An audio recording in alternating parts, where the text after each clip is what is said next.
আগামী মাসের প্রথম সপ্তাহের মধ্যে অন্তর্বর্তীকালীন সরকারের কাছে সংস্কার প্রস্তাবের প্রতিবেদন জমা দেবে ৬টি সংস্কার কমিশন। ছাত্র জনতার গণঅভ্যুত্থানের মধ্য দিয়ে অন্তর্বর্তীকালীন সরকার রাষ্ট্র পরিচালনার দায়িত্ব নেওয়ার পর বিভিন্ন ক্ষেত্রে সংস্কারের লক্ষ্যে গঠন করা হয় ১১টি সংস্কার কমিশন। এর মধ্যে গঠিত প্রথম ৬টি সংস্কার কমিশনই অনেকটাই গুছিয়ে এনেছে তাদের সংস্কার প্রতিবেদনের কাজ। এই কমিশনগুলো হলো নির্বাচন সংস্কার কমিশন, পুলিশ প্রশাসন সংস্কার কমিশন, বিচার বিভাগ সংস্কার কমিশন, দুর্নীতি দমন সংস্কার কমিশন, জনপ্রশাসন সংস্কার কমিশন এবং সংবিধান সংস্কার কমিশন। দুর্নীতি দমন কমিশন দুদক সংস্কারের প্রস্তাবনা, প্রতিবেদন এবং কাজের অগ্রগতি নিয়ে আরেফিন মাসুদের ২ পর্বের রিপোর্টের আজ থাকছে প্রথম পর্ব। নির্ধারিত ৯০ দিনের মধ্যে সংস্কার প্রস্তাব জমা দিতে ইতোমধ্যে প্রতিবেদনের কাজ গুছিয়ে এনেছে দুদক সংস্কার কমিশন। সংস্কারের লক্ষ্যে খতিয়ে দেখা হচ্ছে দুদকের নানা দিক। আইন ও বিধি পর্যালোচনার পাশাপাশি অংশীজনদের মতামত নিচ্ছে কমিশন। এরই মধ্যে চিহ্নিত করা হয়েছে সংস্কারের ক্ষেত্রগুলো। দুদক সংস্কার কমিশনের প্রধান ডক্টর ইফতেখারুজ্জামান জানালেন, জানুয়ারির প্রথম সপ্তাহের মধ্যেই সংস্কার প্রস্তাবের প্রতিবেদন জমা দেবে সংস্কার কমিশন। আমরা গুছিয়ে এনেছি এবং মোটামুটি খসড়া প্রণয়ন প্রক্রিয়া শুরু হয়েছে, কিন্তু ইতিমধ্যে আরো তথ্য স্বল্পোন্নতিভাবে অনেকেই পাঠাচ্ছেন, আমরাও সংগ্রহ করছি, আর অনেকের সাথে আলাপ আলোচনা করছি। সব মিলিয়ে আমাদের কাজ চলমান আছে এবং আমাদের যেটি সর্বশেষ জানুয়ারির প্রথম সপ্তাহে আমরা প্রতিবেদন জমা দিতে পারবো সেটি নির্ধারিত আছে।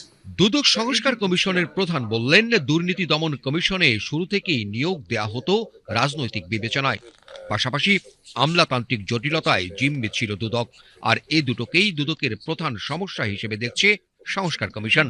তিনি মনে করেন, দুর্নীতি দমন কমিশন থেকে কাঙ্ক্ষিত ফলাফল পেতে প্রয়োজন রাজনৈতিক ও আমলাতান্ত্রিক ইতিবাচক পরিবর্তন। একেবারে জন্মলগ্ন থেকেই রাজনৈতিক বিবেচনায় দুদকের চেয়ারম্যান কমিশনারে যুক্ত হয়েছেন এবং যাদেরকে নিযুক্ত করা হয়েছে তারাও রাজনৈতিক ব্যক্তি, যার ফলে একটা রাজনৈতিক প্রভাব সবসময় কাজ করেছে, সেটা প্রচ্ছন্ন হোক বা প্রত্যক্ষ পরোক্ষ যেভাবে হোক না কেন এটা কাজ করেছে।